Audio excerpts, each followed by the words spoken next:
Saluton, parolas Tomaso. Kaj mi estas Logano. Kai refoje bonvenon al Lernu Lernu kun kun Logano.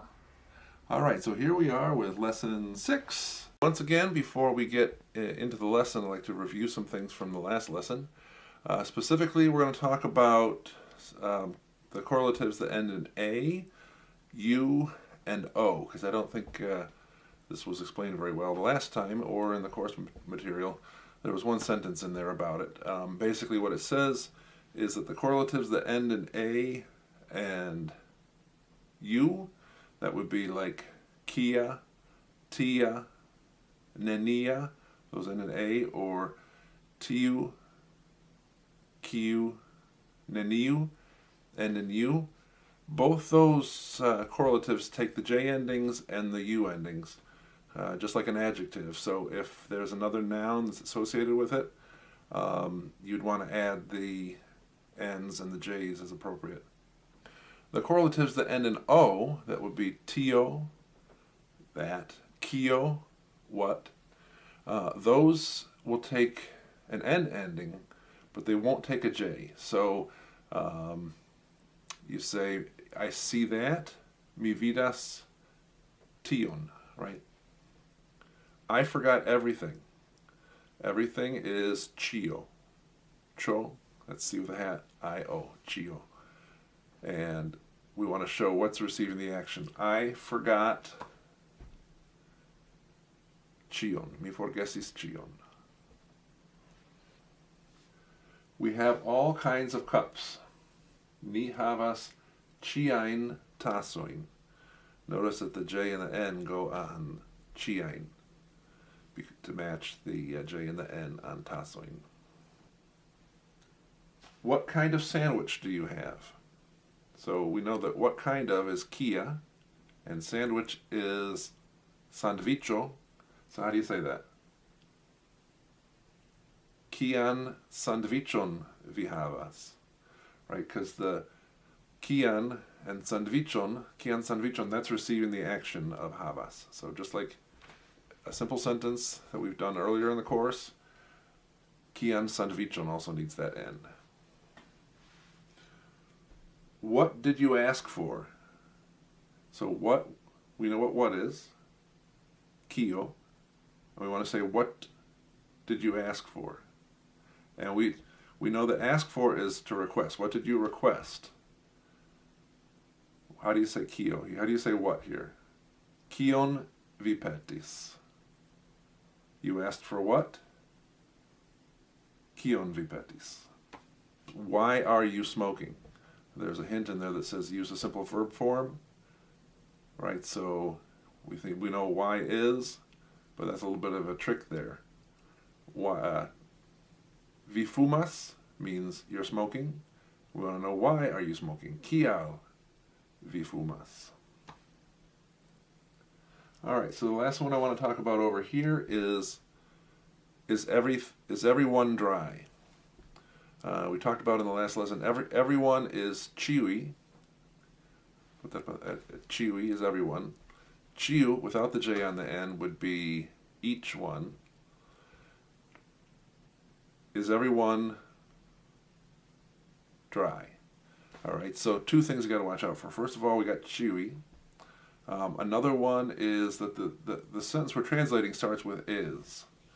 And remember, how do you get a question in Esperanto? It's with chu, and chu takes the place of flipping the words. So, is everyone dry is the sentence, the statement that's underneath there is everyone is dry. Ciui estas sekaj. So to make it a question, we add chu. Chu ciui estas sekaj, with the estas in there. One of the things that we've done in a recent, or we've seen in a recent, one of the recent episodes of Mazi was is his name Petro? Petro was on a box. Yeah. And what was he doing with the box? You remember? I'm in between. I'm on top and below. I'm. Right. So these are what, all those prepositions in that scene are what I would call prepositions of location. And a preposition of location is a term that I use, and it refers specifically to something that you can be on or in, but it has to do with a location where you can be stationary in. Is it, no. All right. A preposition is it's usually a small word, but it's a word that's used to show a relationship with other words, and it always comes before the noun and the adjective that it's working with. That's why it's called the preposition, because it's in the preposition. And these are words in English like of and to and for. So we can say, of the people, for the people, by the people, in the garden, under the umbrella. And sometimes they're locations and sometimes they're not. And in the course material, we'll see both kinds. I specifically want to draw your attention to that one scene because we'll come back to that in this lesson and the next lesson. I'll just simply say these words here: danzo, lezione, and the last word is biciclo. And that word is tss, tss, tss, tss. The C sound is tss, tss, tss, tss, tss, tss, which is kind of like an S sound made in the part of your mouth where you make a T. All right, Logan, what's that word right there? Dumb. Dumb. It's actually doom. And we're now in the part of the lesson where we're talking about Doom. Doom. Yeah, we're talking about doom. Notice that the one word I'll point out here is the word gis, which means until. And that's why when we say gis, which can mean goodbye, it literally just means gis revido, which is until re-seeing. So until we see you again. So when we say gis, we're really just saying until. Did you know that? Mm-hmm. No. So the first part of the exercises that you're going to do looks a little bit like this. I just want to remind everybody that ki and ti and ni don't really mean what or that or none any more than WH means what in English, or letter T means that in English, or letter N means nothing in English. And same thing with these other parts over here. The course calls them suffixes. They're not really suffixes. They're just part of the word. So just go ahead and fill in that part of the lesson anyway. The big thing is just so that you know that that's what that means. So it's not that ki means what and o means thing. It's that kio means what and tio means that. So there's a reading in there, which I will read for you. Mi estas membro de la Junulara Esperantista Klubo, kaj mi iris al la Esperanta Kongreso, kio okazis en San Francisco. Ni vojaĝis de Novjorko dum 3 tagoj en nia autobuseto. Do you know what autobuseto means? Bus? Yeah, it's a minibus or a van. Anyway, kaj ne haltis ĝis ni alvenis, whoops, what did I just do? Ĝis ni alvenis al Dallaso en Texaso. Tie ni visitis niajn geamikojn kaj manĝis. Ni portis sandviĉojn por la tagmanĝo kaj ili estis sub la seĝoj sur kiuj ni sidis. Ni dankis niajn geamikojn pro la bona kongreso.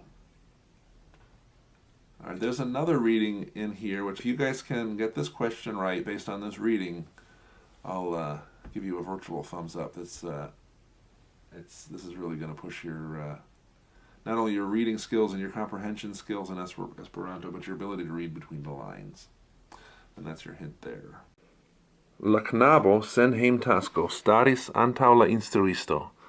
Anstataŭ la hejmtasko li prenis al koverto leteron pri la afero. Estis bela tago ekster la ĉambro, kaj la instruisto staris apud la fenestro, tra kiu venis brila sunlumo, per kiu li legis la leteron. Inter la vortoj estis tiom da tipaj knabaj eraroj, ke post nelonge la knaboj kliniĝis super la tablo, kaj pantoflo batis kontraŭ lia postaĵo. Think about what that letter could be. So when you're working with prepositions, and these can be al or gis or por, and they can also be locations like sur, en, inter, sub. When you're working with prepositions, the noun or the noun phrase, that is the noun and the adjective, and maybe la if there's an article with it, that come after the preposition, don't take an N. There's no N after them. So if I were to say, Tio estas por mí, that's for me, I wouldn't put an N on it. So Logan, let's say something's in a box. Gi estas en, and the box is la scatolo. Gi estas en. La scatolo. Is there an N on there? No. All right. If it's, if I have something for you to put in it, and I want to say this is for the box. Tio estas por. Yep. Box. La scatolo. La scatolo. Is there an N on it? Nope. All right, so there's no N after the preposition. Now coming back to the Mazi thing, there's one scene I want you to think about, and that's when Princino Silvia doesn't, she starts pretending she doesn't feel well. And Regino tells her to go into her room. Do you remember that scene? Mm-hmm. Do you remember what she said? I didn't write it down exactly, but I'm pretty sure she says, Iro, and actually maybe I did write it down. Iro en vian chambron. Right, but I just said that there's no N after a preposition. Iro en vian chambron. Do you know why there's an N on there? No. All right, this is something I hope we can pick up from the course. The one time, and this is why I was making a big deal about this earlier, the one time that you do use an N after the preposition is if it's a preposition of location. So again, something that can be on or under or between, a location that you can be in and stationary, but there's motion towards that location. If I have a cup,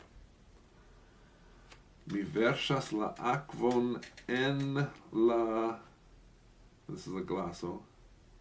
How do I say la glaso? Mi versas la akvon en, La glaso. but it's going into the cup. La glason. En la glason means it's going in. And now that I'm done pouring it, kia estas la akvo? En la glaso. En la glaso, right? So the water's sitting there in my glass, and now I've got a teacup, and teacup is tasso. Mi nun versas la akvon en La tasso. Tasso, yep. Mi versas gin en la tasson. Mi versas la akvon en la tasson. Kaj nun la akvo estas en. La tasso. Yep. So when it's just sitting there, it's like any other preposition. When it's moving to that location, there's an N on it. There's kind of a lengthy explanation that may or may not help you in the lesson text. If it doesn't make sense to you, let me know. I want you to notice that in English, we have the words onto and into that we sometimes use and sometimes don't use. But there's the one rule of thumb is that if you can say onto and you can say into, then you need the N. So he jumped onto the table. Li saltis sur la tablon. And then when he's on the table, he jumped up and down on the table. That's li saltis sur la tablo. He's on the table, he's jumping there. But when you're jumping onto the table, you need the N. And same thing with into. I'm pouring it into the glass like we talked about. And we could imagine words like under to and between to, which we don't have in English, but it's the same concept with mi jetis ŝtonon sub la keston. I threw a rock, a stone, under the chest. Do not use N after all, gis, de, or L. They already show motion. One last thing for this lesson, I don't know that the vocabulary specifically tells you how to say the word cycle. Right, so for example, for number 12, I cycled into San Francisco. The verb there is biciclis, or bicicli in infinitive. And then because I cycled, mi biciclis, and then you have to decide whether it's in or into and whether that has an N on the end based on that. All right, so once again, we will be waiting for your lessons. And thanks again to Timoteo and the other patrons who are supporting us through Patreon. Thank you for your support. Thank you for those that are learning along with us. And please do leave a comment and let us know what you think. If you have any questions, if you just want to let us know you watched the video, please give us a thumbs up so we know that you'd like to see more. And we'll see you the next time. So, Gis rapido. La rapido. Gis.